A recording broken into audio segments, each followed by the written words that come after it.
But it gets serious right now. Our first rider then in the finals, Fabián Alcantar, Mexican. On track then, opening things up here.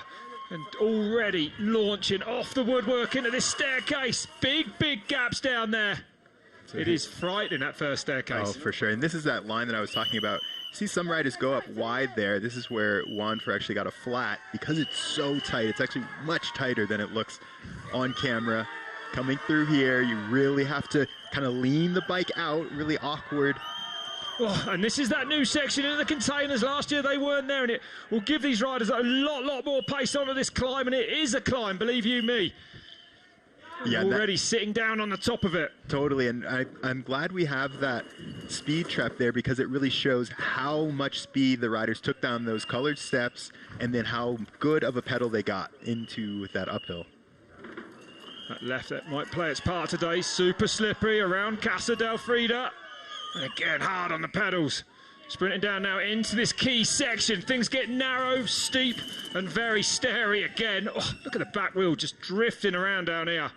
You have to be so comfortable sliding around, trust the front end, make sure it has grip, and then this is where it gets really pedally, really physical. You see them, you know, some of the riders choosing the downhill bike, some of the riders choosing the trail bike, and this is kind of where that trade-off pays dividends. Yeah, that's right. And it's actually mad, isn't it, that you can compete on this course either on an enduro bike or on a downhill bike. Really doesn't seem to be much advantage to either or. Yeah, definitely. Well, we heard the riders talking about that, how the top of this track is so technical, so fast and things like that. So it is, you know, again, kind of sectioned out into a couple of different ones. Split 1 is really technical, not a whole lot of pedaling. We get to this sector 4, you know, these big jumps, lots of pedals. You can see Fabián just sprinting as hard as he can. Oh, big over the finish line jump then for Alcantar. He lifts the bar to 2:02, sets the time there. A 2:02.2 to beat. And if you thought that was fast, our fastest qualifier was 8 seconds up on that. So that gives you some idea of what we're going to see here this afternoon. I always think that, you know, where you watch, you know, Fabián come down this is that first section. The stairs are so awkward because they're not evenly spaced. You know, they're some of them are really long, some of them are really tall. But you watch Fabián come down and you're like, well, I mean, it seems about as fast as you can go down here. And the riders just keep getting faster and faster. It's really amazing to see this kind of modern street racing style, you know, all the riders in the Southern Hemisphere putting in so much work, actually training on stairs, finding the gnarliest things they can in their town and the surrounding ones.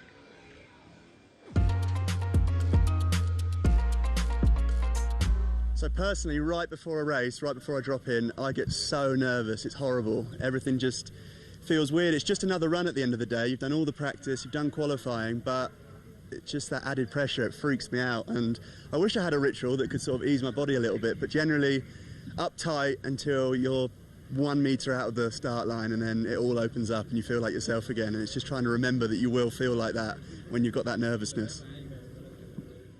So Jono Jones, a banker from the UK, works in the City of London 5 days a week, goes mountain biking at the weekends, rides for propane cycles. Oh, doubling in there a little bit cautiously. I don't blame him one bit for that. Yeah, I mean, and he's a banker now, but he rode the World Cups for a long time. I raced with him on the World Cup scene. You know, brother is Matt Jones. Taking that high line there, that's what we were talking about. Gives you a little bit better setup. Should carry more speed out onto the boardwalk, into Casa del Gary, through the house, and now into this fearsome stair all the way down here. Doubles in nicely, carrying good speed through there as well. Yeah, definitely. He's tucking. But a little bit off, 2.8 then at the first split. Yeah, we can see that's the speed trap. So we saw him, you know, maybe that not taking those pedals, right, didn't give him as much speed as we saw Fabián take at the top of the hill. And the riders must, on that wall ride there, the wheels must touch the wall, or it's a 5-second penalty. Yeah, if you see a yellow flag come up, its run is under review. Super steep down off there. Resting the legs. Now, no rest here in the key section then. 3.5 back now. But amazing to see him. Yeah, as you said, twin brothers with Matt Jones, one of the most famous YouTubers on the planet, the slopestyle rider. Losing 0.6 in that key section then to Alcantar. And now things really get physical. You can see him just gritting his teeth, you know. Especially if you're a Brit. Right. We don't have 2,000 metre height That's exactly anywhere. what I was going to say. I mean, the biggest hill there is what, about 100 meters? Big time back there. Wow, the look grit at that. worked. The gritting the teeth worked. That's the key. Drying them teeth. The banker. Hard pedaling there. Rolling in it during the week, rolling on it at the weekend. Last couple of jumps then for Jono Jones now. Whoa, up and over there safely. Really steep, peaky jumps that have been built here by the BSI crew. Ollie Wilkins, part of the build crew here. 3.3 then, Jono Jones goes into second with a 2:05. Oh, and he will be feeling that. Great run from Jono. He's stoked. Feels good to come down. Like he said, there's nothing really that you can do. You know, as a racer, as an athlete in general, you always get nervous. You always get butterflies. But you can see. Oh, that was a really nice line. I didn't catch that during the run, but he actually went off the side of the jump to keep it a little bit lower, because some of the top riders you'll see that jump is really small. You'll see them actually jump to flat. So Jono getting super creative there, coming off the lower part of the jump, catching the landing. Styling it up over the finish line. Brilliant to see Jono Jones out here in Mexico. He's had a great week. Be back at work Monday morning. Here he is, all smiles. Okay, 13 left to go here. Next man's going to be from Ecuador. A real legend of the sport, 39 years old now. A Masters downhill world champion in 2022. 8 times a Pan American champion. 7 times the national champion of Ecuador. What can Mario Jarrín bring to this final then? I mean, and he just won again last year, the Pan American champs. He's, you know, such a nice guy, does so much for the community, super good at dirt jumps, can ride anything. Feels to me like we're seeing more downhill bikes here this year. So far anyway, that's how it feels. It would be so hard, I feel like, to navigate these stair sections, but on sections like this, right, on a downhill bike, normally you're leaning over on top of the bike, but you'll see them kind of go around MotoGP style. Quick into the container and quick out then for Jarrín.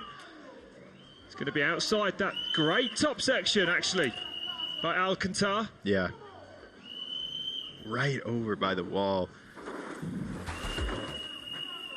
Getting that wall ride. First rider we've seen, I think, go in between that.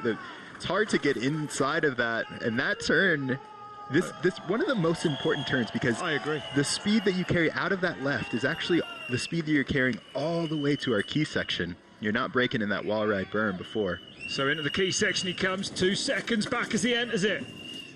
Jarrín second though, he's going to have to open it up down here off the brakes. Super tight right-hander at the bottom. Another important turn, I would say, as you said, Elliot. You know, the slower turns, more opportunity to make time on them. Exactly, and we say that just because, you know, you're going 2 miles an hour. If you can go 3 miles an hour, that's 50% faster. Yeah, you know? That's right. Whereas, like, you know, on our faster sections, going 38 to 40 is not a lot at all. Doesn't make much difference. No, that's right, exactly. Yeah, this would be fierce to me to ride down on this on a shorter travel enduro bike, but we will see some riders definitely pushing for the win. Sanchez won on an enduro bike here last year, which is actually pretty mind-blowing. Yeah, definitely. And Mario making up 1.5 in that section, in that third intermediate. Oh, so time to be made then on the pedals. Yeah, less than half a second off here. Oh, Jarrín. Here he comes. Big whip over the finish, and he goes past this. No way. Mario Jarrín then for Ecuador takes the lead here in Guanajuato. Amazing to see. Carried that momentum down, right? Straight. Yeah. And that is so true, Rob. Like, there is a momentum, right? Like, if you can come out after the key section, get on the pedals really, really hard, that is so much momentum. And we can see from the comparison. So in the first, he lost some time. You know, that second sector was kind of his worst section, and then he started bringing it back. Made up time in the key section, which is number 3. Made up a ton of time in that 4th sector, and then came into the finish kind of just in style. I don't think he... Well, I was going to say, don't style it here because you might go fast. Yeah, I mean, he's just chilling through the finish. Yeah, totally. Super steez from Mario there. Great. He's looking, he's like, am I number one? Yeah. Yeah, you are. Amazing. Great stuff then. Things hotting up here. If you just joined us, Red Bull Guanajuato, Cerro Abajo, round 2 of the Urban Downhill Series. We're enjoying perfect conditions here in Mexico. There's your top 3 at the moment. Jarrín from Alcantar, from Jono Jones from the UK. Really, really good. And there's Felipe Agurto warming up at the top, stretching out. Big afternoon for that fella. Gabriel Giovannini then, from Brazil, 12th in qualifying. And Gabriel is normally a enduro rider. You know, he won the Enduro World Series in the open class. Wow. So we're definitely going to expect to see him make up some time at the bottom. Should have plenty of fitness for that sprint down to the line, that's right. And he's aggressive up here as well, gets a couple of pedals there. And you know, that section you can just kind of pinball through. The walls are super smooth, you know. Risky to me, that staircase. Yeah. You have to, though. Turning on those stairs there. And he's fastest by 1.6 then. So Giovannini with an awesome top section here. 41k through the speed trap. Really, really nice. You can tell this track needs a lot of aggression, and Giovannini's definitely the first rider that we've seen kind of pushing all the way. Really nice there, using that, like, kind of the slippier terrain to hit that curb. Yeah. Tell how comfortable these riders are on this asphalt and concrete. Lean angle into there. 2.6 now then. It's massive so far for Giovannini. Look at this. Twice a national downhill champion and enduro champion of Brazil. And definitely on the move in Mexico this afternoon. And now the pain really starts. Yeah, and you'll see some of the downhill riders pushing a harder gear because they don't want to upset the suspension. Takes so much strength, though, to be able to do that. And he hasn't stopped pedaling through there. So I'm going to say he's going to be even faster, and he is nearly 5 seconds up now. Wow, incredible.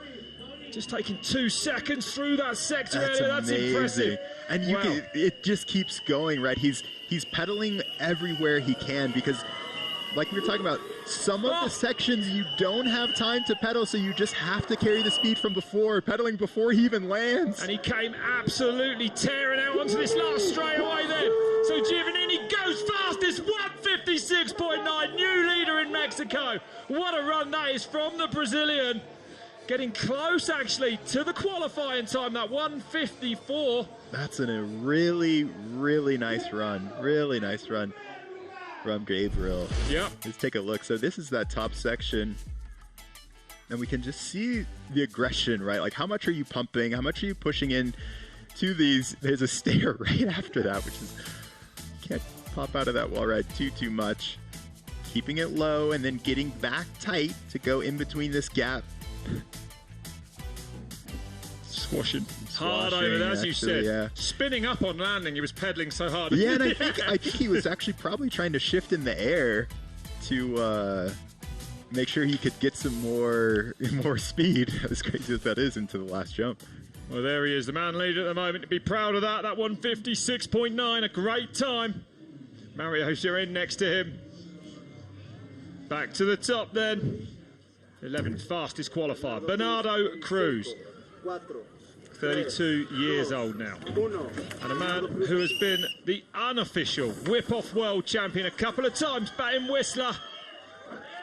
Yeah, I mean, he burst on the scene, about 11 years ago in Whistler, surprising everyone. I love it. He was really the introduction, and that's that high line. Wow. Really nice through there. You can tell how much speed he's carrying, hopping over that stair set on the right. No elbow pads, no protection. No short sleeve t-shirt. Look at him, he's sliding around. Oh my goodness. Wild. Through the container, in and out. Then it's been an aggressive top section. What's it going to be for Cruz? He's fastest by nearly half a second then. Wow. Incredible stuff. And 42 kilometers an hour through that speed trap. Small line as well. He's able to jump the entire landing, and it doesn't lose speed for him at the finish. Whoa, fast round there, having to use the curb to turn at the end of it. Didn't look like it cost him too much speed, too much pace there. Tucking now, resting quickly. And that left, crucial. Ooh. Oh, and he jumps in. 1.1 up. It's crucial, though, to carry as much speed as this. Goodness. Things are getting wild already. We're not even in the top 10 yet here. 8.2 through there. Giovannini still the quickest. Cruzo coming close. Just 0.1 back. And I know he's been racing a lot of enduros. You know, he's no stranger to pedaling a top 10 at the Air DH in Whistler. Yeah. And he's had a third at Valparaiso actually a few years ago as well, so he knows his street racing. 2.2 back now then. So from green to red, but it was an incredible lower section by Giovannini. Yeah, and you could just see how strong Gabriel was through there.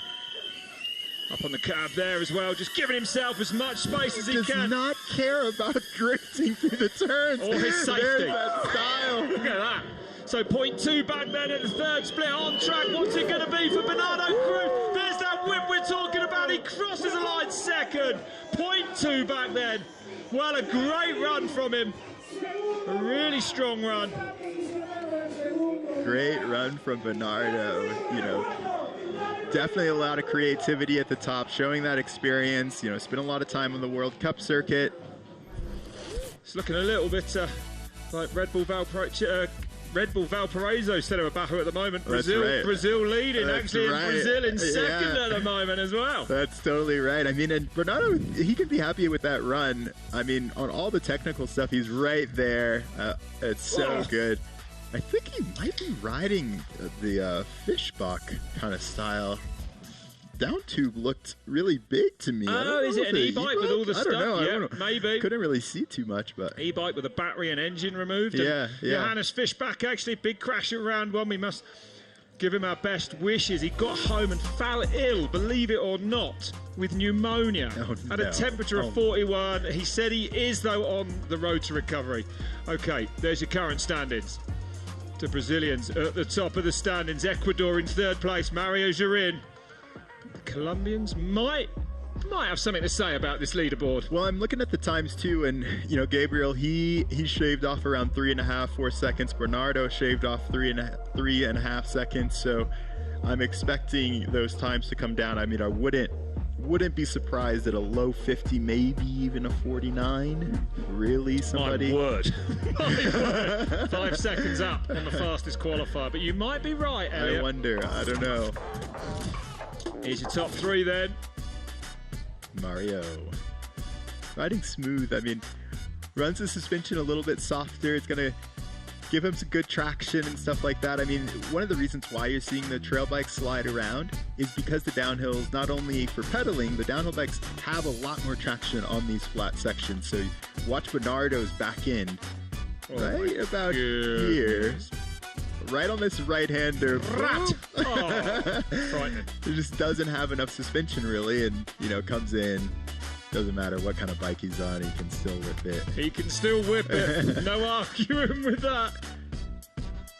And then Gabriel Giovannini, yep. Leading at the moment then with an impressive run and an even more impressive last sector. Yeah, definitely. I mean, he was...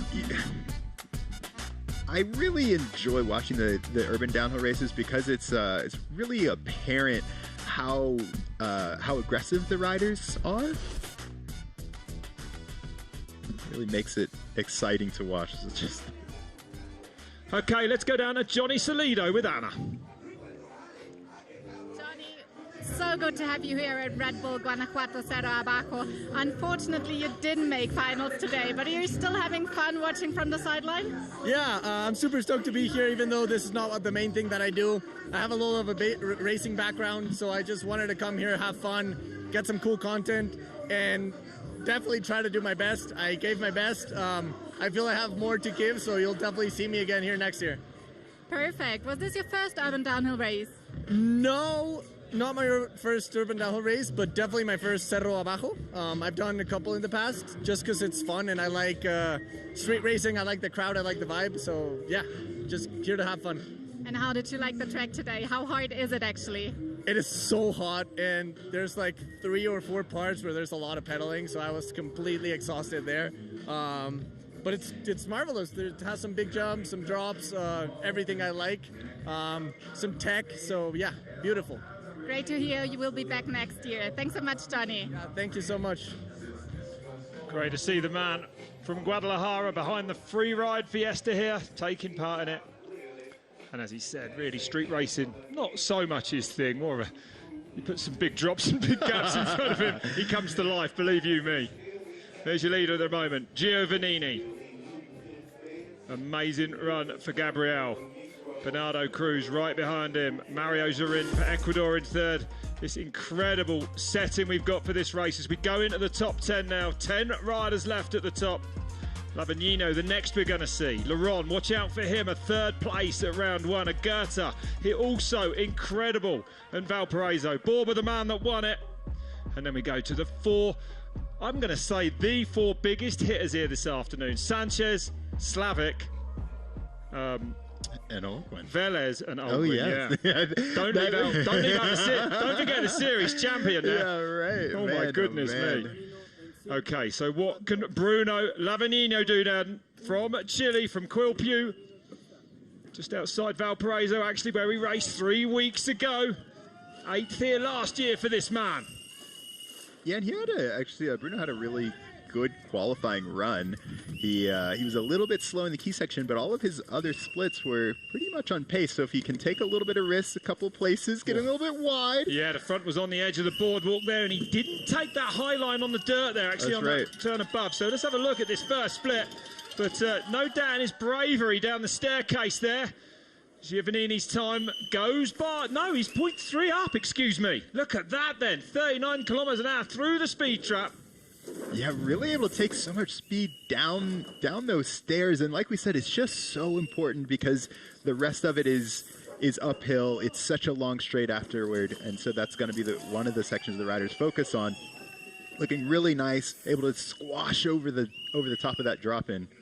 So, fastest man on track into the key section. Now Hart finds himself nearly half a second up. Oh, and the back end kicking around down there. What's he done in this key section then? Loses nearly a second. And there it is. I mean, that was where in his qualifier, that he lost all the time. I mean, that one bit on the track, I mean, it shows you how technical, how gnarly that section is. And you're going to do well to smoke Giovannini on this pedal here. He was absolutely phenomenal from the end of the key section down. And there it is, nearly a second into the red, 0.79 then. Yeah, and we're definitely seeing there's a bit of a technique to pedal out of that right-hand berm where the red berm is over those stairs, because that is going to be your speed all the way down to these jumps. Good couple of hard pedals in there, squashes well over that one. But he's going to be outside the time of Giovannini, that's for sure. It goes by. Lavigno goes in at third, 1.3 off. Yeah, and he'll look back at the results and analyze them and see, okay, I was on pace, but it was just that one section. So same as we heard Lucas Borba saying, if I can improve my weakness, which is the jumps, Bruno will probably go back and say, maybe go find the most technical stair sets he can and practice on that stuff. No doubt, the gnarliest stairs you can find. Just throw yourself down them as fast as you can, it's fine. Yeah, right. Yeah, not for me, but no. I've been loving, the more research we kind of do and the more we get into, the urban downhill, it is amazing. We see these riders do what you're watching on screen, but they do this day in and day out as well. It's almost like some of this stuff is mellow for them. And it was interesting talking to Jono Jones, actually, who's not as seasoned a street racer as most of these riders there from South America. He said when he pumps on the staircases, his bike seems to slow down. And he was like, what are they doing with their suspension? How do you do that? How do you do that? But, I think even the bike setups, Borba saying that he does, there he is, actually is what he calls an urban bike, which I imagine is an enduro back end with a big fork stuck in it. Right. Gives you the best of both worlds, perhaps. Still sprints well. Definitely, because, exactly what you said. You have to balance really stiff suspension. And the rebound as well. So difficult to get right. Okay. Alberto Nícolas then, from Chile. A brilliant 6th place for him at round one. And on the single crown fork, the shorter travel bike there. Really nice over there, almost like jumping over that whole little tabletop. And this bike, you know, these short travel bikes, a little more agile. Yeah. But definitely not as well equipped for sections like this. Yeah, totally. Got caught up a little bit in Gary's house, but this is, you know, like exactly what you say, Rob. This is where that should pay dividends, is up this stuff. And just 0.4 back then. So 40 kilometers an hour through that speed trap as well. Jumping to flat. Goes long there. Oh, I don't know if he. I don't know. I don't know. No flag came up. I'm in doubt if he touched his wheel on that wall as well. Just a little bit more speed. I mean, when you're in your race run, you're taking more speed everywhere. Yeah. So, especially when riders probably haven't pedalled as hard as they have until this finals run. Into the key section. 0.6 off then now. And shook it that fast down there on that shorter travel bike. It's a couple little rhythm sections doubling down, makes it a little bit smoother. Third in that, so losing just 0.2 there on an enduro bike. That's interesting to me. Well, the interesting thing too is we saw Bernardo Cruz, so it's number 1 is on a downhill bike and number 2 and 3 are on trail bikes in one of the arguably roughest sections we have on the track. Yeah, amazing to see. So it is possible. Nearly a second back then at the last split now. Yeah, I really like Alberto's style, jumping a lot of the stuff that the other riders are rolling. And still pedaling absolutely everywhere he can. That's right. Whoa. Super quick now then. Out onto this cobbled road. Scrubs over there. He's going to be lucky though to find nearly a second between split 3 and the bottom. Alberto Nícolas goes big over the last jump and goes into 3rd place. 0.97 off. Within a second, a good time. Yeah. But it's Giovannini, the Brazilian, still leading with that 1:56.9, the fastest qualifier earlier today, a 1:54.07. We will see that time come down, I'm sure. Yeah, you can see how rough it is. That head-on angle, though, Elliot, doesn't do any justice to how nasty. Those stairs are like, nasty. No, they're insane. Like, they're almost as big. So let's see. See if you can see his front tire touch the wall. That's what we're looking for. Did the front tire touch the wall? The back did. I think the back, so. I think the back just touched it. The back did, but the front. Is it the front? You need both. I didn't know tires. that. Yeah. Sorry, Elliot. Yeah, you need both tires. I thought it was just a touch. Yeah, there's... we'll have to see. It'll be under review, so if they... we should keep quiet. If they determine we might be giving him a 5-second penalty by talking about yeah, it. Right. Yeah. If we go down there, he's like, why did you guys do that? Why'd you ask for a replay? We'll have to see what the officials say. Okay. From France now, the man who was in 3rd place at round 1 in Valparaiso 3 weeks ago, and a man who will push for the overall this year. 8th in qualifying, Adrien Loron. Fast down that first staircase. Yeah, well, I was just about to say he was a little bit slow in qualifying on this top split. So if you see him go up, I think that he's on pace for a good run. Oh, squeezes into Gary's house just. He's pushing everywhere. I'm not sure this is that new kind of mellower approach he was talking about so much. Giovannini there, 33. What's Loron done? Loron goes fastest then. 0.3 up for Adrien Loron. Wow.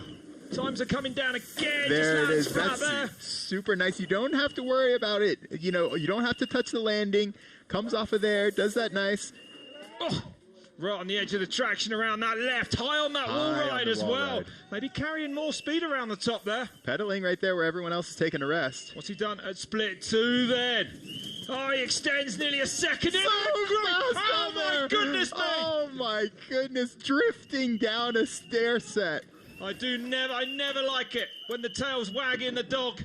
The back end stepping right out there, Elliot. That was insane. And he's still on the gas here. But he lost half a second just in the key section. So what's the next split going to tell us then? And we know he's so fit. Yep, absolutely. On that Crankworks World Tour, can ride anything. And he's still there. Only by 600ths now then for Adrien Loron. He has to go. This is really important for him to get this last section good. And we know that Giovannini, the man leading, was super strong on this last segment. All the way down to the line here. So 600's the advantage for Adrien Loron. Squashes that jump beautifully. Hard on the pedals now.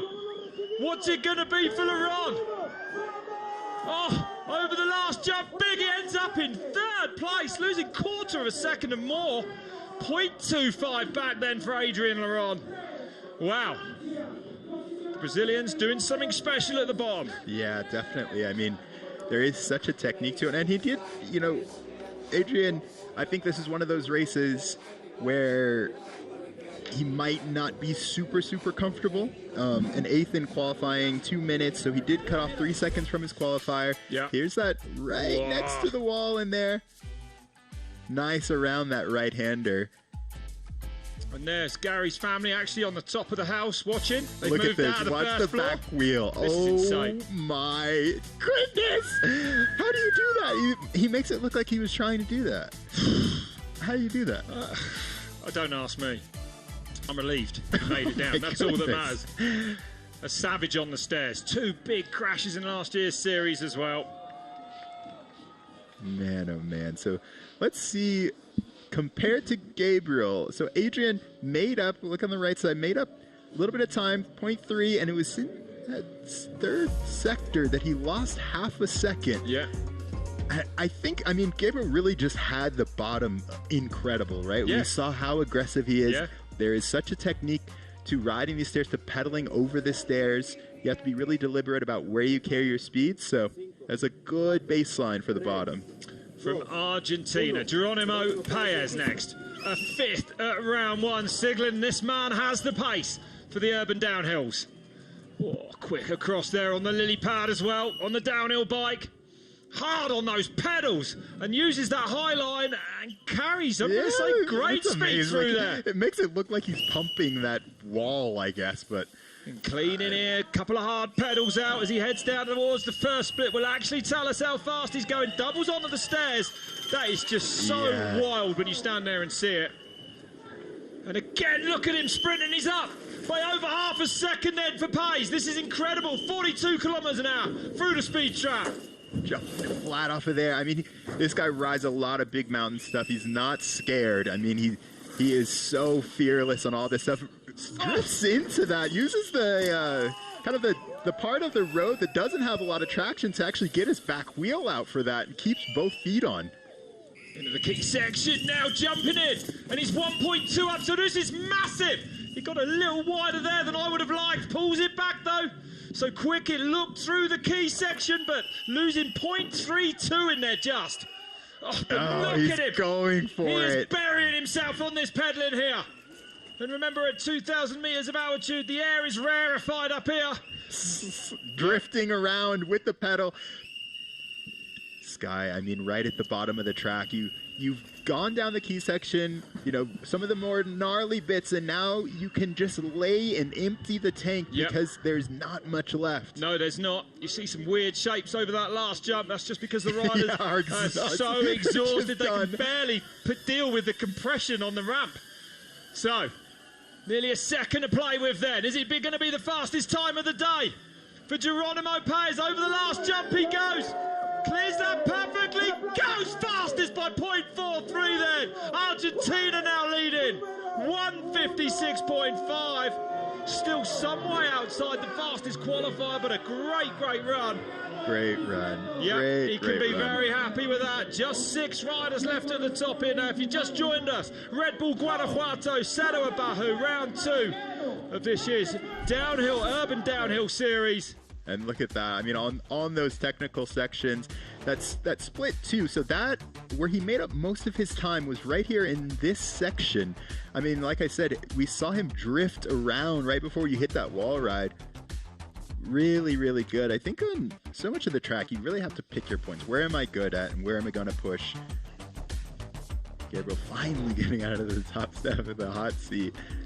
And when you look now at the 6 riders left, Agurto second at round 1, Borba the winner of round 1, Sanchez on the pace at round 1, a flat tyre, Slavik, we know what he's capable of, Velez the series champion, and then Holguín again, another rider, looking like he might have won at Valparaiso if he'd stayed upright. Yeah. Whoa, this is is about to come alive, if it hasn't already. Yeah, it's just so pretty exciting. I mean, look at this guy. This guy, I swear, this guy, he is...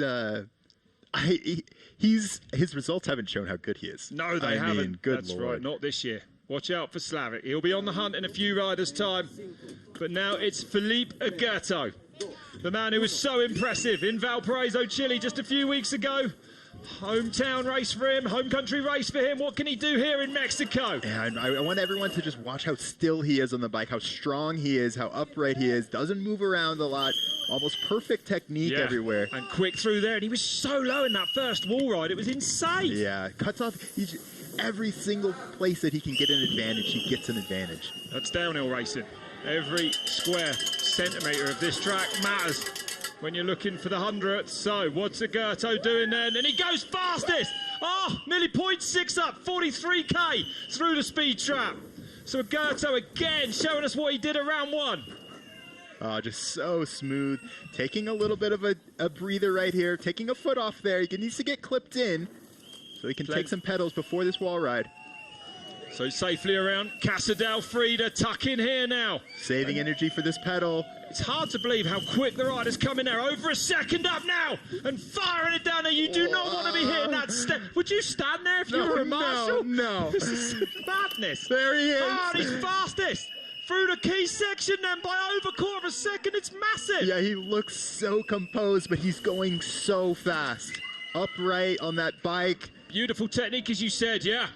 But he's going to have to find something special down here now. And here it is. And he is over 2 seconds up now. Pedaling again out of that turn. And this is where he will empty the tank out of that right-hand turn, because you can't pedal anymore as soon as you come out of that right. So that's his speed all the way to these jumps.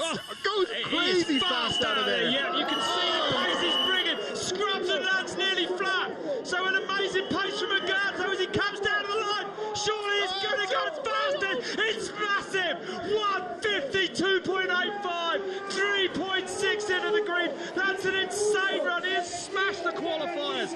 So now the Colombians are really up against it, and they will know that time at the top. Felipe Agurto backing up what we saw at Valparaiso. Incredible run. This guy is just unstoppable. Woo! What a run from Agurto. Making up time all the way to the finish. There's no part on the track where he was slower than our previous leader. Man, that was an amazing run. That was. The precision we talk about in street racing, absolutely personified by this man. Yeah, it is. He just knows. I always say that the best downhill riders in the world, they have a good feeling of what time is. And so you see him, look at this. Yeah, right. Like flat landing, he's going so fast. But he set down a couple of places. We used to see Josh Bryceland do that, and a couple other, years ago. And you would say, is he pushing? Right, you've got the confidence to save your strength for where you know you can make time, then yeah, you're a brave man, but it can happen. So new leader then at Red Bull Guanajuato, Cerro Abajo, Agurto now with that sensational time of a 1:52.8, 2 seconds quicker, or a second and a half quicker than anyone has gone here today. He has smashed the fastest qualifying time of Sebastian Holguín. 5 riders to go. This is about to get exciting. Ooh. This is about to get crazy. This is about to get crazy. So here's our top 3. Gabriel Giovannini. I mean, he kind of showed us what it looks like to ride the bottom of the track fast. And we've just been seeing people try to kind of keep up with that. I mean, this is that bottom bit that we're seeing. Jeronimo Paez. See him pushing. That was a really solid run. He'll be stoked with that. Top 10 guaranteed. What a race. What a race. Already. Oh my goodness. I'm nervous. Nervous for the last 5. Felipe Agurto, it's insane. Like, look at that. Look how confident he is pedaling, a couple of inches away from a stair. Look how strong he is. Doesn't really overjumps it. Doesn't really matter. Let's hear from him now. He's down in the finish. You're in the hot seat right now. How hungry are you for the win today? En inglés en español. ¿Cuántas ganas de ganar tienes hoy después tu segundo lugar en Valparaíso? Hoy creo que siento y tengo la capacidad de que puedo estar en la primera posición. Espero que el tiempo alcance. Le metí fuerte, usé mis piernas y nada, estoy feliz de estar aquí. Ojalá ganar. He says he's very happy to be here. He gave it his all, and after his second place in Valparaiso, he really pushed and he gave it his all. And Felipe, ¿crees que tu tiempo va a alcanzar para ganar aquí? Yo creo que sí, va a alcanzar. Bajé más del tiempo que se hizo en la clasificación y le metí duro, así que probablemente sea un primer lugar, esperemos que sí. De momento tengo el hot seat y ojalá. He's praying and hoping that his time will hold for the win today. Well, thank you, Anna. And actually, with that time, he's definitely got a chance. It was an absolutely immaculate run, like what we saw from him in Valparaiso. I am so impressed with this dude's riding style. I mean, the strength and the technical prowess is just incredible. And there's your 5 riders left to drop. Lucas Borba next, remember? The winner, the series leader in Valparaiso just 3 weeks ago. But like everyone else here now, he's going to have to lift his game massively to get anywhere near Felipe Agurto. Yeah, I mean... That was a run. That was a run. That was a run. Oh, my goodness. Wow, yes. 5 to go then. Brazil in second and third at the moment. Excuse me, third and fourth. Lucas Borba on track then, 5th in qualifying. Can he pull another one out of the bag like he did in Chile a few weeks ago? How are you going to pedal onto it's like that? It's sped up. Look at him. Super. Oh, nice through there. Carried great pace. Hops the stair. You can see where people have been hitting the brakes. Borba not locking up the wheels, which is good. Maximum braking traction. Wide and sets up good, gets a nice straight line in his container. And now he's going to be bearing himself on these pedals up to this first split, and he's back, but only by 54 thousandths. Nothing in it, 41 kilometers an hour. Through the speed trap. Oh, flat launches there, off of it from the low part of the jump, tucking, trying to save some energy. Foot out on the left-hander, yep, super slippery though, the slabs of rock in there. And he held the inside much tighter than we've seen a lot of the other riders. With all the tucking that he's doing, he really needs to lay down everything on this bottom section. He does, he's 0.6 back now, so goes further into the red. What's the key section going to tell us to go the quickest through there? Borba, just over a quarter of a second off then. So dropping some more time. What's he got left in the tank now on these pedals? And he looks like he's concentrating. He's been training for these jumps for the last few months. Yes, that's right. Remember, sat this one out last year. And here we go. Coming into this last section, loses a bit of time. 1.3 back. Yeah, 1.3 back now. Then he's going to do well to turn that around. 4th in the series last year, despite missing this race. Comes super close to that right-hander. The only Brazilian ever to win in Valparaiso. What's it going to be for him here today? He's going to do well to find nearly 1.5 seconds then from that last split down. Lucas Borba goes big over that last jump and goes into second place. But look at the time gap, more importantly. 2.3 off. Agurto with a scorcher. I mean, not the run, or I guess I should say not the time that Lucas was hoping for, but he should definitely be proud of himself. I mean, he's in there. Yeah, losing a little bit of time, but to not race this race last year and to come. That's true as well. Yeah. I mean, coming off the side of the jump like that takes a lot of technical skill. Quick whistling through this key section. Oh, look at the back end. That is actually wild. Well, the crazy thing is all of those stairs have a different kind of texture on them. They're super and the edge, the edge of each step has been what I would, been flattened. Yeah, you were saying this plastered. Yeah, Ollie, the course builder, was telling us that they actually plaster all of the stairs to make sure they're harder, but that means you have no traction on them. Yeah, that's right. Absolutely. The edge of each step perfectly smooth and about as slippery as it can be. Yeah. 4 to go. Now keep an eye on this man then, Camilo Sánchez. The man who won here last year, second in last year's series, and on the pace of round 1 this year before a flat tyre took him out on the Santa Cruz downhill bike now. And this man has got some power if he can get anywhere near the bottom. Look at him go. Oh my goodness, came into that. Oh, and Doesn't going set low up there. high. Well, that might have been faster to sneak around that inside. Just muscling the bike around there. Oh! Whoa! Big moment in Gary's house. He's going to have to do some redecorating after that. He is using every inch of the track, going all the way by the walls. How's that everywhere he can. Has that affected his first split? No, it hasn't then. 21,000's up for Sanchez. He's going next to the wall everywhere. 43 as well. Kilometers an hour through that barely speed gets trap. that front on. He did though, didn't he? He Yeah. did. All good. Oh, Sanchez, Nice. of one of these riders that will risk it all of these urban races. Paces that out of that. Paces out of that wall ride. Just 22 years old, this man. Oh, and he comes into the key section. He's red for him now. He's going to have to turn it on down here. He looks fast It to me. did look fast to me down there as well. So 7.9. Sanchez goes fastest. Takes the lead then in the key section. What's he going to do on the main clock? He's going to have to find something down here, isn't he, Elliot? Yeah, I mean, he's no stranger to pedaling on these. Look at him. He's just going for it. He's no stranger to this stuff. Didn't pull back so much time in that key section. Next split coming up. 0.48 off then. Oh, that's a lot to find half a second between here and the end. Again, on the pedals down these stairs. I don't know, half a second's a lot. Yeah, he's just kind of a little bit offline everywhere, but he's pushing so hard it hasn't mattered. Burst out on the last straightaway with good pace then. Camilo Sánchez comes down towards the line. Won here last year. What's he going to be for him as he crosses the line? He goes second, 1.8 into the red.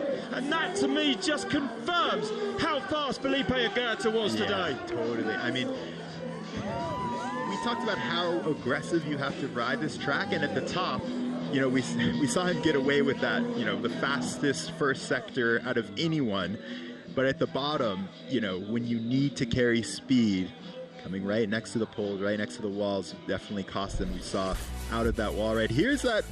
He actually hit his shoulder. There's a couple of open doors there. He found the one. You know, jumping all the way to flat off of it. Unsettled him a little bit, Elliot. Yeah, for sure. And he is going around the pole. I mean, yeah, he you can snuck around that on the way, and it was super narrow. I actually spoke to Ollie Wilkins. They were thinking about making that mandatory. Yeah. Well, because you want to go inside, but it makes that wall ride so much more difficult. You have to be super precise over it to keep it tight. Okay, there's your top three at the moment. It's Agurto, Sánchez, Borba, and the next man is Tomas Slavik. My mission is definitely to take a win here or stand on a podium. And the mindset before the race is really important. You know, you can be a really fast rider in the trainings. Usually, if you take a look at me, I'm a slow rider in the trainings, but I'm trying to build up my speed throughout the race and put all the pieces of a puzzle together. And if you are able to do it, then you're the man to take a win here. And take a win is exactly what he'll want to do here this afternoon. Third in last year's series, and he had a massive crash here last year in that key section. Slavik on the enduro bike, doesn't actually have access to a downhill bike. There's no choice for him there. Oh, quick around that wall ride, and incredible on the pedals, up high on there on the dirt, and fast through there. That was super quick. He punched that front off the curb there, that front wheel. Oh, that is how you go into Gary's house. That was so nice. And I mean, in his qualifier, like he said, he builds speed, and I'm definitely looking for him to take a lot of time off. 36 years old now. What's it going to be? It's split one up by nearly half a second. And you have to say, 45Ks. What? And this is the part of the course where his bike would be a disadvantage earlier. Oh my, look at that is what I mean. You have to land that wall ride so tight to get inside of that pole. Wide around that left there, probably going to carry more speed out with it. Heading down now towards split two. What's it going to be then? It's looked incredible so far. This is where he crashed last year. He came in there so high, he went down hard. Half a second up, then extended by 0.13. Quick down this key section as well. Oh, but Slavik can do the damage from here on down, I feel. Loses a bit of time in there. Takes it safe, but he made it through. But now it's all about the legs. And there's no shortage of power from Tomas Slavik, 3 times 4-cross world champion. Oh, that hunch style just producing power. Right, and watch as he comes around this. 0.7 up now, Elliot. Look at this. that. right Nearly out a of that. second. Boom, just taking these pedals so hard. I mean, that's what broke the chain at round 1. Yeah. The chains, they're not made strong enough for someone like Tomas Slavik, that's for sure. Here we go then, it's been an incredible run so far. Squashes that jump. Tomas Slavik is surely going to go fastest here. Over the last jump he comes, and Slavik takes the lead. 0.37 into the lead, a 1:52. And now the two Colombians at the top of this hill are going to know that they have got to produce something incredible to beat him here this afternoon. Definitely. Yes, Tomas Slavik. Only place he really lost time was that key section, and a little bit into the finish. Felipe Agurto having that just solid run everywhere. Oh, so Agurto, his dream of the win is gone again. And it's Slavik versus the two Colombians, Juanfer Velez and Sebastian Holguín. Wow. Man, these riders just have an incredible awareness of where their pedals are, you know, pedaling over these stairs like that, you know, hopping out of that wall ride. Watch where their pedals are when you see the next couple of riders, how close they are to that stair. Man, Slavik squashed that finish line jump so hard. Unbelievable, huh? Well, he said, I mean, he wanted to stand on the podium, so he's guaranteed a top 3 now. He's such a fighter. Big crashes, mechanicals, never lets him get it down. Yeah. He is always there. An incredible competitor that is Tomas Slavik from the Czech Republic. Takes the hot seat. And now it's going to be a very nervous 10 minutes or so. Very, very nervous. Because the next rider to drop is the man that won the series last year. He didn't finish here, actually, in Guanajuato, knocking his tyre off a bit further down. But what can Velez do then? Missed the first part of this season with a broken scapula with a wrist injury. He's so nice over the start. Just makes it look like there's no stairs there. And scrubs off the lily pad in the middle. Sets up high there. Oh, nicely through there. Makes it past where he got the flat. And straight on the pedals, wide in there. Right up against the wall. He's pushing hard, Elliot. No doubt about that. Of course he is. It's one for Velez. Velez gets a kick in that staircase. What's it done to his split time then? Slavik that 31.4. He's up by 0.26. And maybe he needs to be on a downhill bike. Yeah, I mean, we saw the speed right there down that stair set. This guy, I mean, he was 5Ks less, but you can see how much speed he carried at the very beginning of this track. Oh, the next split will be interesting, and it's about to come up now as Velez drops into this steep stairs. Oh my goodness me! Oh my goodness! 27 thousandths off now, still in touch, but surely look at that! Right on the edge again. 0.15 up on Camilo Sánchez in the key section. I was so focused on him, I didn't even see that, Elliot. So incredible stuff then for Velez through there. But he's in the red on the big clock. And he looks fast on this pedal. And now he's back, 1.2 up then. How's he done that? That's he insane. Looks so strong. He knows how to ride stairs better than anyone. It looks like they're not even there. Unbelievable, these guys. Look at that timing, just hopping everywhere. Making it happen, remember. First urban race of the year, actually, after Bernardo Cruz. We broke that wrist of his then. Incredible. From green to red to green. What's it going to be? As Juanfer Velez crosses the line and goes fast as 1.2 into the green. 1:51.2. Incredible run. I thought you were bonkers when you said we might see a 1:50. But it's coming down. This guy, it feels impossible to ride the stairs like he does. Out of the gate, you don't see his bike move. You don't see his body move. Where everyone else is losing traction on the pedal at the bottom, he is gaining speed somehow. Team manager Chiquero there. He'll be happy with that. Look at the emotions. What a bounce back from last year, right? Look at that. Look at just scrubs. I mean, there is a Look different. At how much it's just I don't insane. understand. The Colombians, they seem just another level of comfortable with urban. They just are. Velez is so good on the brake, braking exactly where he needs to. He doesn't mind, you know, a little scrub on the wall there. Look at this. Like, he's able to pedal. The bike doesn't get unsettled. Like, his bike set up, his body position, hopping everywhere. It's so good. The timing of the man. The timing. Yeah. Like, he knows every step on this track. Wow. My goodness me. We thought this race would come to life, and it has. Slavik has to respect that. Oh, yeah, you do. You have to. Incredible race so far. One man left at the top then. Teammates actually with Juanfer Velez. It will be a Colombian win here this afternoon. Will it be Velez or will it be his teammate Sebastian Holguín? A man who has been on everybody's lips this year. Let's have a look at this comparison. I mean, there's only one sector that he lost time in and then made up half a second in the key section alone. In That's 8 bonkers. seconds, That's bonkers. He made up half a second. Insane. Oh, well, he came in. Did you see how he came in? Like, it didn't even... Maybe he meant to brake, but he couldn't because he was trying to survive. Oh, my God. Absolutely crazy racing as ever. These urban races... Okay, here is Sebastian Holguín, your last fastest qualifier.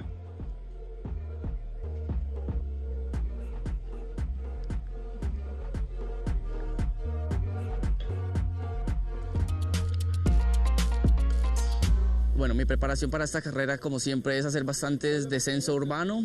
Tengo bici nueva, entonces creo que me he acomodado bastante bien a ella. Entonces nada, he venido probando bastantes cosas, diferentes ruedas y diferentes suspensiones, entonces diferentes settings de suspensiones. Entonces creo que venimos con una buena bici para ganar acá. Well, he said he could find more for this final. He's going to need to find around 3 seconds from that qualifying run. I believe he can do it. Sebastian Holguín is so good. On track then, everybody strap in. 19 years old from Manizales in Colombia. Can he take the win away from Juanfer Velez, his teammate? Fast around that first turn, sets up high as well. Looking equally aggressive, not quite as good as Velez around that right-hander. Maybe not as clean on the exit and messy into Gary's house. Almost a carbon copy. But these guys are pushing so hard here this afternoon, Elliot. Smooth through there. He was fast. Going to carry good speed onto this straight. First split will tell us where he's at. He's back, but look at that. Just 7 thousandths, 43 kilometers an hour through the speed trap. Absolutely neck and neck at the moment. Oh, what? No way, pedaling down the landing. Oh, my, leg out there as well. Oh, my goodness. Fast around the wall ride. Oh, just on the edge everywhere, shaving off distance, giving his hands a rest. And comes flying into this key section, and now he's up by 0.16. Oh, my goodness! If the wall hadn't been there, I don't know what would have happened. The back wheel kicking so hard. He's fastest through the key section. Through the key section as well. What's he got left in them legs then? He can't let that bother him. Remember, he was fastest in Valparaiso before a massive crash on that wall ride. But the pace is there for this young man. Incredible. Sitting down there, Elliot. I don't know. He's 1.1 back now then. So it is costing him some time now. Yeah, we just saw Velez continue to push down here. This was Velez's strongest section, and I don't know. It seems like Sebastian's not quite getting the rhythm as Velez was, but we'll have to see. Here he comes. He's going to do well, I think, to find over a second. But here he comes in. Velez looks on. Holguín comes down the line, squashes the last jump, goes into second place. And it's Juanfer Velez, the series champion, who returns to Red Bull Cerro Abajo in round 2 by taking an incredible win. Oh.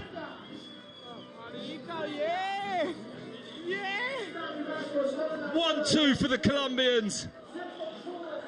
I mean, they have just been on fire. I mean, the contrast from last year, Juanfer Velez, you know, broken man coming into the finish last year and now on top of the world. That's right. He won the series here last year, but was in tears because he was so upset not to win the race. Right, I mean, that's how it was. Right. Look at this. I mean, he was ahead. He was ahead until the key section, and it was just the last bit. I mean, God, look how close this is. Watch this. Okay, he comes off of this wall ride. Boom. He soaks up the wall. Watch. Okay, and then he pedals on the wall on an off camber on wood. Insane. And launches look at into this. this. Launches. Watch this back wheel here. This is mind. Oh, that blew my mind. If that's not on the edge, what is? Huh? Wow. That is crazy. How comfortable they are, these riders. It's a Colombian 1-2. Tomas Slavik in third. Felipe Agurto from Chile, an incredible ride, but another one for him in fourth. And Sanchez there rounding out the top five. But the difference in time, the top five separated by 2.5 seconds. Yeah. Which is, I mean, Velez is just unbelievable. Yep. Yeah. I mean, this is one of those tracks. Watching Velez ride, and Sebastian Holguín too, we heard Sebastian talking about the bike setup. I think that they are at the forefront of what it means to ride urban downhill. The fitness, the training, the bike setup, everything. I mean, they absolutely dominate it because they absolutely live it. Yeah, they live it. I mean, they do. This is... Well, we heard Sebastian say that, like, yeah, I've been going around, you know, to a bunch of it. Velez actually hopped that stair. I didn't even see his body move on that head-on camera, but hops the stair out of that wall ride, you know, comes out, gets that inside. What a run. And this was one of the most impressive parts. Look, you know, at him, everyone else was struggling through this section. It would, you know, you would think one of the most kind of easiest sections, but he just made up so much time on that, getting the rhythm just perfect. Okay, well, let's go down to our winner now.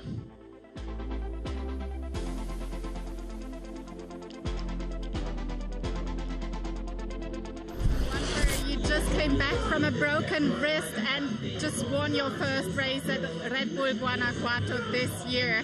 Juanfer, regresaste de la muñeca fracturada y ganaste. ¿Qué tan emocionado estás? Wow, me costó muchísimo, la verdad. Hace 8 días volví a montar, entonces estoy tan emocionado por eso, porque sé que me lo merezco y lo he buscado bastante. Y es algo muy me enorgullece estar acá en el primer puesto, y es eso. He said he couldn't be happier to win here today because he's worked so hard to come back after his injury in his wrist, so he's just over the moon right now. And it seemed you were so loose in your race run. What was your strategy for today? Estuviste tan suelto en tu carrera hoy. ¿Qué era tu estrategia? Wow. Es muy complicado tener una estrategia porque nunca se sabe qué va a pasar. Simplemente lo di todo y bueno, es muy duro eso, pero feliz, no tengo estrategias para eso. Well, he says he actually never really has a strategy because it's just difficult because you never know what happens. So he just lets off the brakes and try to go as fast as possible. Entonces, ¿vas a celebrar hoy? ¿Fiesta esta noche? No, la verdad, no quiero fiesta, quiero dormirme tranquilo, despertarme y viajar para Colombia a celebrarlo con mi mamá, con mis amigos de Garaje 199 y no, con las personas que me apoyan, pero no hay fiesta. Esa es la fiesta. Well, he says this is the party for him right now. He doesn't want to celebrate here. He just wants to get home as fast as possible to see his mother, to see his friends, and celebrate with all of them.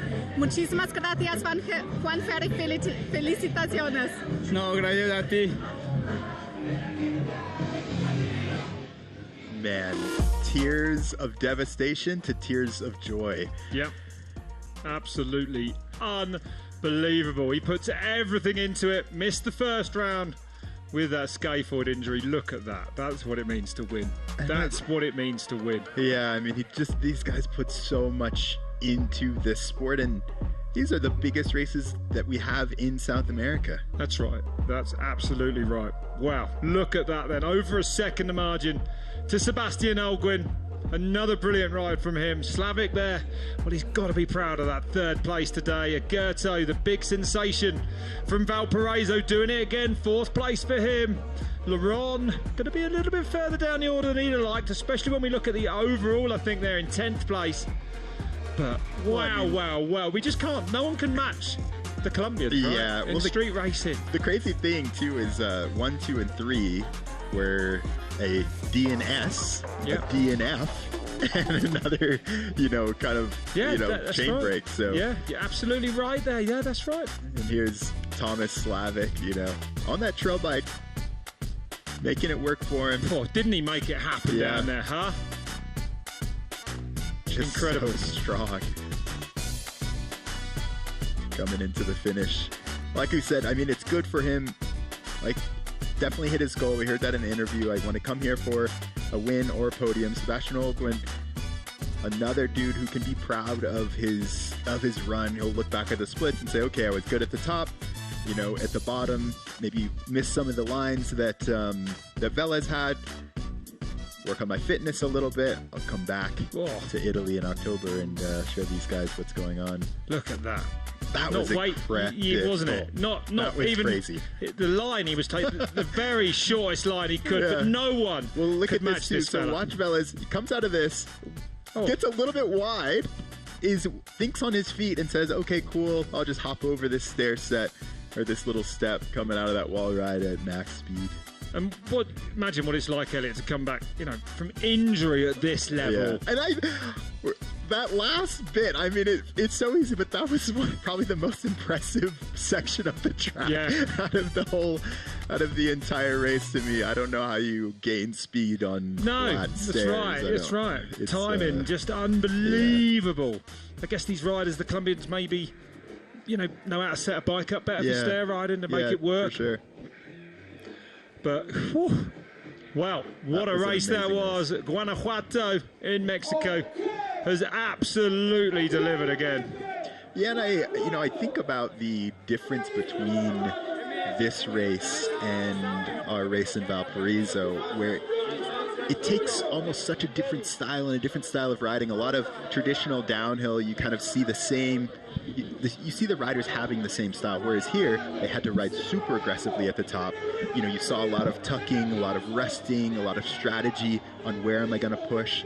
So it's almost like a completely different, I don't know, not sport, but a completely different approach every single race in this series. Yeah, that's right. And this one again at 2,000 meters.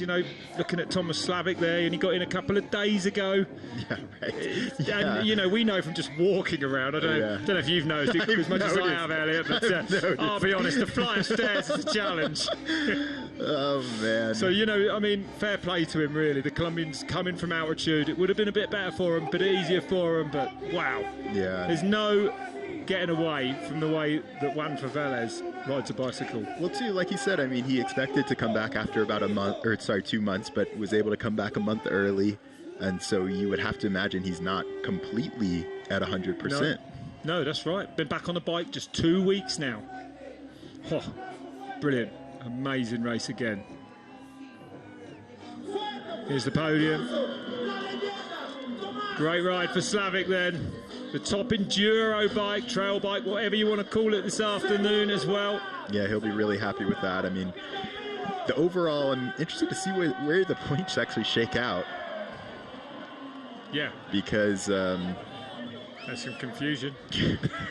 It's like you're not going to have to get off the podium, are you? Actually, you didn't win. Sorry, you didn't get third. You got to get out of here. But yeah, like I was saying, the top three were nowhere to be found in the first race. Slavik is he's just going to take his time. Yeah, right. He's like, I'm down to just stay up here. Just me.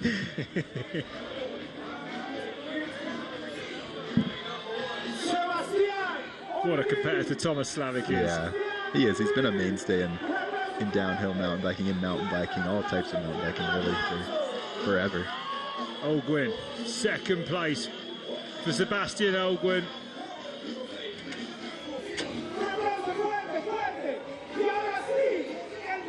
He'd have been close at round one. He was very close at round two.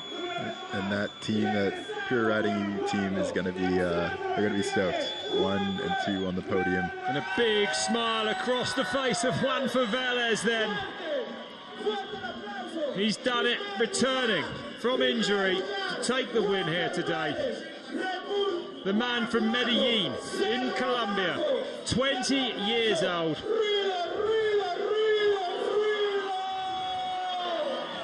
And the man who did dominate last year's series. Yeah. absolutely. Only a tyre knocked off the rim here, slowing him down really. First and second at the other two races. Velez is very much back on top, and the series is not over yet. No, definitely not. 6 months till we head to Italy, but it's pretty much gonna come down to Italy, I feel like. Yeah, agreed. That's low. He's the only one that got the champagne.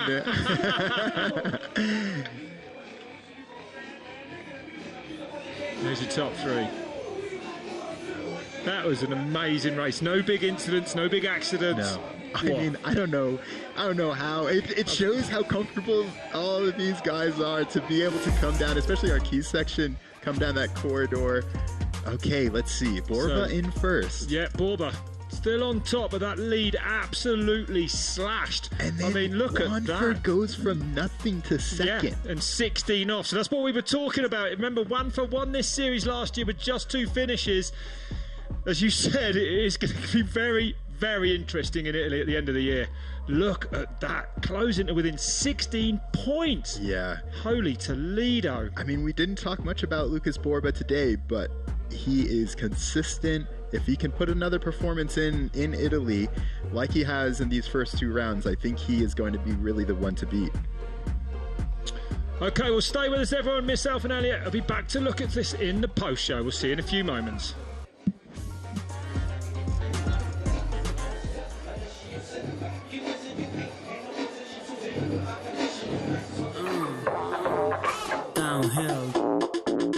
Dame ese ritmo y te explico cómo es. Voy a acelerar, alguien debería parar mis pies. Quieres pillarme la carrera y ni me ves. Voy a sonar por el mundo sin saber hablar inglés. ¿Sabes cuál es mi mejor aliado? 9,8 metros por segundo al cuadrado. Tus silbas cuesta abajo. Pump up your tires for the bike content on Red Bull TV. And check out the best live events, feature films, and shows. Download the Red Bull TV app for free. And sign in to watch all of our content offline. Download the app now. Welcome to the video. This is Eric Fedko, and this is Emil Johansson. Oh, I've heard about this. We follow them as they go to different competitions, check out radical bike spots, and lay down dope bangers. Great. Some people think that Emil is an alien. Sounds like being an alien is pretty good. Holy shit. We hope you enjoy. Raising the Bar. Now available on Red Bull TV. Look up at the sky. Is it a bird? Is it a plane? This is definitely Chris. Hopefully that parachute works. A behind the scenes about a mind-blowing project. Featuring Chris Kyle riding his bike in the sky. It's something that has never, ever been attempted before. Don't Look Down. Now available on Red Bull TV. June 5th, 1971. Dear Judy, Sharon, and Becky, regardless of any opinions I have about this war or any other, it is hard to think about the killing that I will be doing. My father was shot down in the Vietnam War, and ever since his remains were identified, I've been planning an expedition to ride the entire length of the Ho Chi Minh Trail to search for the place where his plane went down.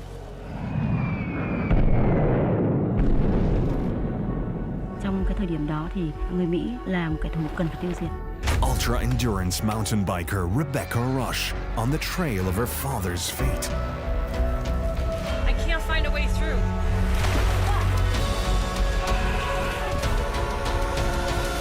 Blood Road. Now available on Red Bull TV.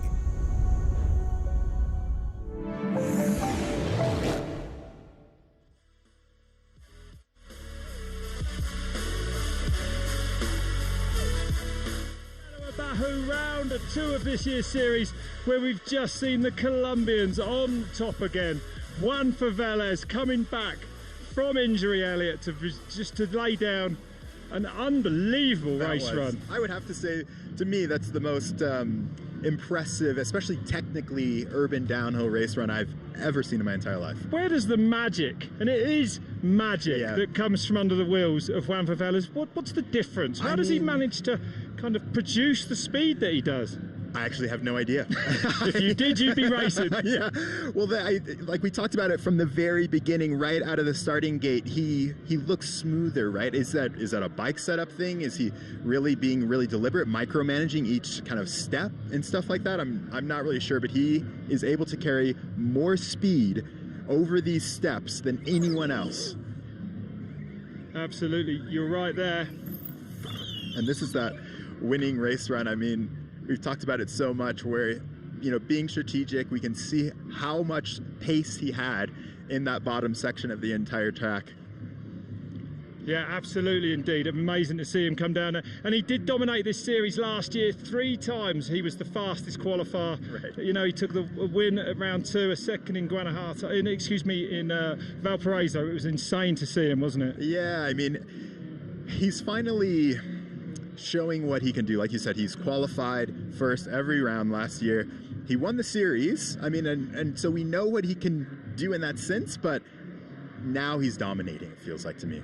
I don't know. He does, he absolutely does. Let's talk about the second place rider today, Sebastian Holguín, teammates with Velez. I mean, we knew from qualifying this morning, we knew from practice they've been here together. Yeah. They were going to do something special. Holguín was incredible at round 1. Yeah. And more incredible today, right? Yeah, I mean, and we see him here. I think barring, you know, that crash last week, we talked so much about it, how he did have that crash, but he was fastest up until that point. And, you know, he's, again, just right there, second place. So he's going to be a danger man. I can't believe him coming down that key section. It was just crazy. And there he is over the line. How high risk is it to hit a flight of stairs like that? Absolutely insane to see. Yeah, teammate coming over. These guys train together. They were practicing all week together. Same team. There's same hometown, so. Yeah, incredible to see Sebastian Holguín. A good one too for the Colombians. Tomas Slavik, 3rd place for him today. I mean, he's such a charger, right? Well, I mean, you say it in that way because we expect Tomas Slavik to win, right? But he did get a podium, and so the competition that he has is just so stiff. So for him to be able to over the years match the competition, match these young guys coming up. We heard Adrien Loron talk about the risk that they take. We saw it today with our own eyes. So this is a good race for him, building back up after that snap chain at the first round. And here he is, Tomas Slavik, coming down towards the line. I think he's down there with Anna. Let's hear from him now.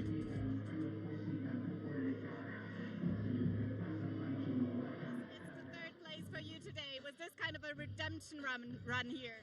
You know, I'm really happy to be on the podium. It's always a good thing, and you know, we're putting the rounds to a next level, and then we're competing in this small amount of a time. So you know, I was flying, I was almost not doing any mistakes, I was under control, and in the pedaling section where I was supposed to boost it, I did one mistake which affected the whole straight, and I think I lost it there. But you know what, 3rd place is amazing, and super stoked that after the snap chain in Valpo, I'm back on the podium, so really happy.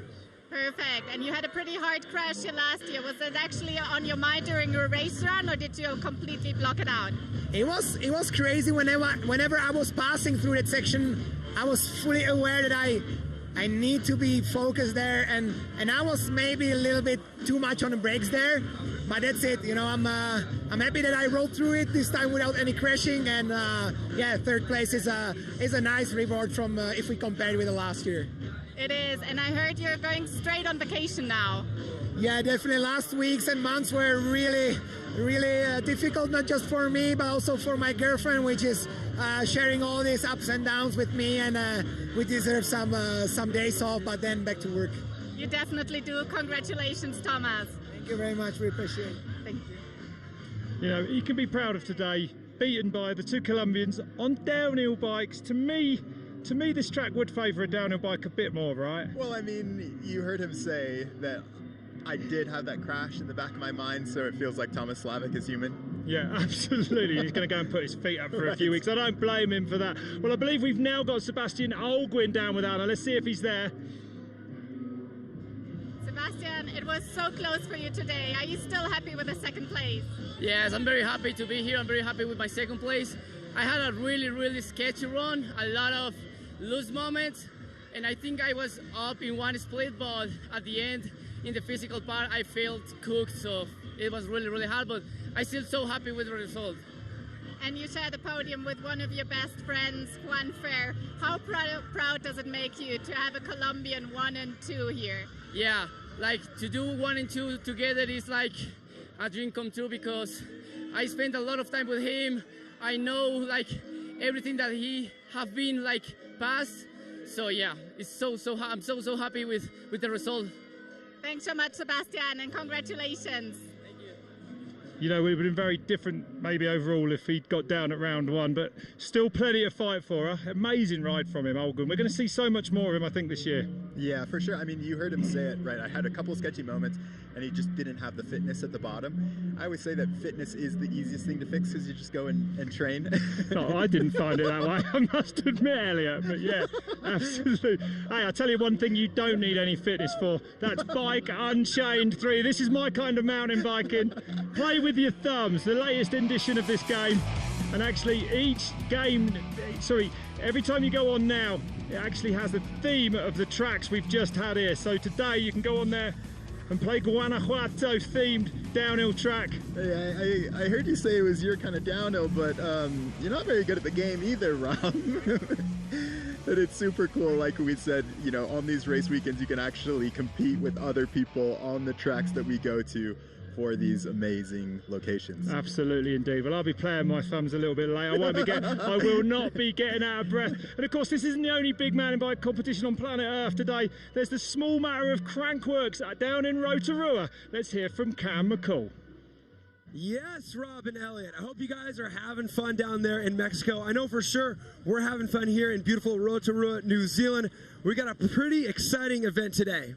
Yeah, we absolutely do. Not only are we going to get to see slopestyle on course, but a world's first, Cam. Tell us all about it. The women, man, they're here, and I'm sure it's going to be a great show. It's going to be an iconic first in the world of mountain biking. Crankworks slopestyle women's category. It's kicking off. You're not going to want to miss it. Please join us.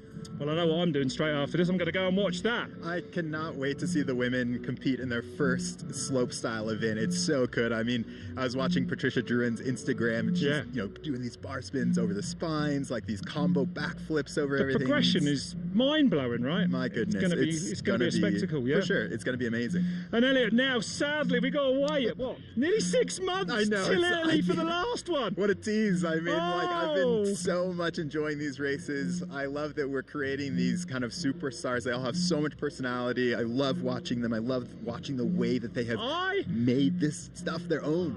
Yeah, that's right. I can't believe the risk that is involved in winning one of these street races, right? And how comfortable they are with it. Yeah, I mean, we see that in downhill, right? Like, we see them taking this risk, you know, getting a little bit loose. But to take that style of risk in these really narrow corridors where you could catch your pedal at any step. And you know, it's literally only concrete and square edges if you do get it wrong. Wow, okay. Well, we hope you enjoyed that as much as we did at home. Elliot, thank you. That has been an amazing afternoon's racing. And we will see you, if not before, in Italy for those finals in October. Until then, it's goodbye from Mexico.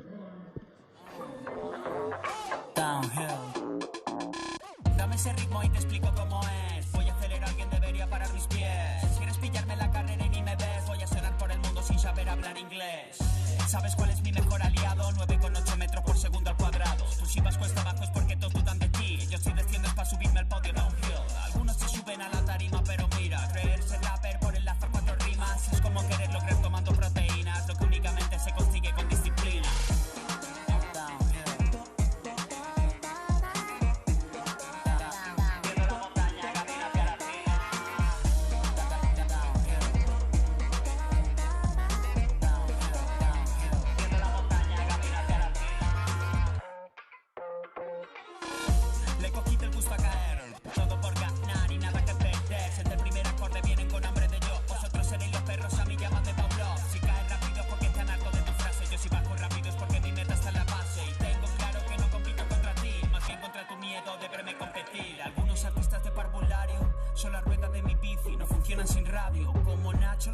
chaval de barrio, alguien normal haciendo algo extraordinario.